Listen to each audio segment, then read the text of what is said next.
we also plastered it on all our Facebook pages, and we got a heavy response. Oh, I'm sorry. We got a heavy response from upperclassmen, which really showed us that these are the students who have been engaged within the college for many years. They have had experience working with the Career Center in whatever form it took the past 2 years, and they have ideas on how to help us. So though it was a smaller amount of responses, it was from a really good population, though not to discredit freshmen and sophomore, they haven't had as much experience in job searching, internship searches, etc. So that feedback, while perhaps a little smaller than what we were looking for, was very valuable in this regard. On the survey that you sent out, how did you tee it up? In other words, how did you introduce the notion of a career center?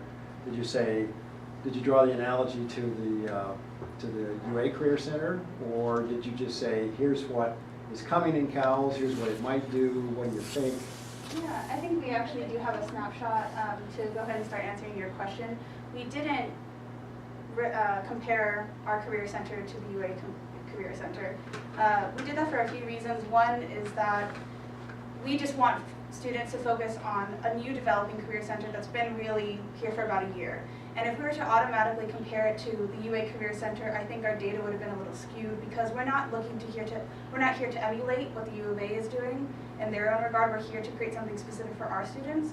So by not introducing that, we kind of had a blank slate in that regard. so I think what we said specifically is just that the College of Ag and Life Sciences has just recently started up a career center, and this your feedback will really help us to develop it and increase the services that it provides to the students. So scroll down to the question where you asked them what they'd like to see. So we don't have a screenshot of all of the questions here. We did have 11, but these are 2 of the questions that we asked. You had a shot of a graph of Oh, the your services preferred that they would services. like? Yeah. Tell us how you actually asked that. So I think the next one. There we go. So we had, we basically worded the question that which services would you most like to see from the Career Center? Rank 1 is your highest, most desired, and 8 as your least desired. And then the format was similar to the questions in the... It was like a matrix. Yeah, where you would basically click a dot to rank each service. So those are plotting the top ranks? Yeah. These So are if the you top want to ranks. explain that. Yeah, so basically what we did was we took the number of students that ranked each service as 1, 2, or 3, so highly ranked them, 1, 2, or 3. and then we compiled it all into the graph, so we would get more of a general idea rather than just saying these are the services that students ranked first. We would capture a little bit more. How do you separate out a lot of this? I mean, I look at all of those, and to me, they all mean job search. So they're not really silos unto themselves. I mean, so if you're going to differentiate them, how would job search be different than networking? Or how do you think they interpreted it? Yeah, I just. How I would interpret it is that job search is really sitting down with the student and, saying this is your major, these are your options, and this is what, if you'd like to go into this, and kind of discuss and see what they want to do. And also give them techniques on how to search for a job, online or through networking. So it does definitely tie into the other.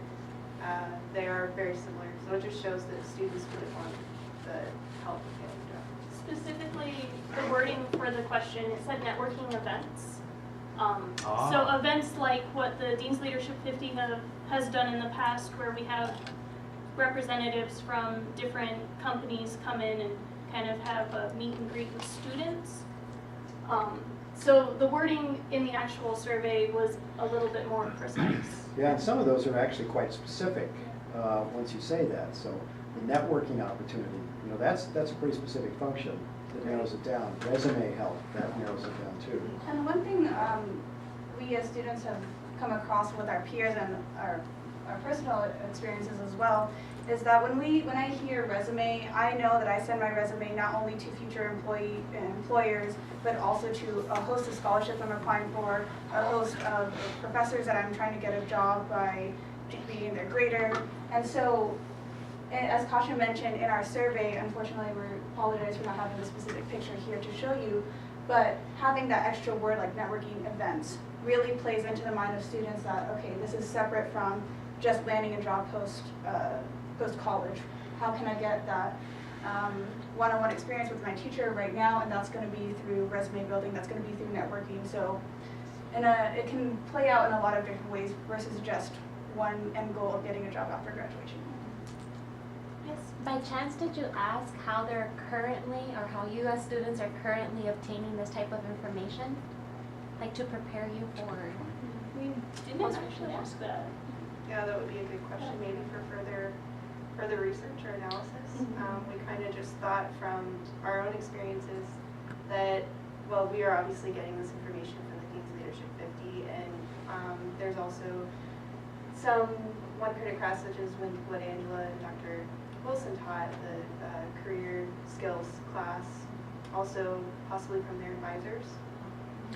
Yeah, another similar question would be, have you used UA Career Services in the past? You know, for any of these things. That kind of is a screening question, so you get a sense of how experienced your respondent is, and you can interpret them what they say. Related to that, if you were to do this differently, this marketing survey and the recommendation you made, what would you do differently next time? One thing I think you guys just brought up some excellent points is we took only I think about 3 questions to really get the current knowledge base and the background, like of more of our demographics. We took demographics in the sense of what specific, what major are you in specifically, what is your current class standing, but in the sense of what's their knowledge base for all the services we're offering, I think that really actually could have helped make our recommendations a lot more specific to the current college. Yeah, That's I think something we would do differently is expand our knowledge base on the demographic. we wanted to keep this survey somewhat short. We tried to trim it down to 10 questions or so students wouldn't be intimidated by the length of it and not want to answer it. One factor that we did initially want to implement is to have some sort of reward for students participating in the survey, because we were pretty confident that that would definitely increase the number of respondents. But there were a little bit of issues with like creating a pizza coupon or something to be distributed. So that was a little bit of a hurdle. So we decided to just stick with, you know, them benefiting from having a successful career center to attend. So if we did this project or had recommendations for another group to do this project, we would definitely say go ahead and make that time and do the effort to make a reward, an incentive program. We were originally going to do a focus group, so we were going to have students come in that wanted to, and we would provide pizza and drinks so that they could come in and voice their opinions a little more thoroughly than you'd be able to through an online platform. We ended up just not being able to find the Well, we time this decided that semester to do it. Yeah, because the survey was gathering more information. we ended up getting a ton of responses within the first 3 days, to the point where it almost seemed like having a large event like that wouldn't have benefited us as much as the responses that we were already getting. I think agree that those focus groups would help more in perhaps the fall or beginning of spring once these services have really come to fruition through the Career Center.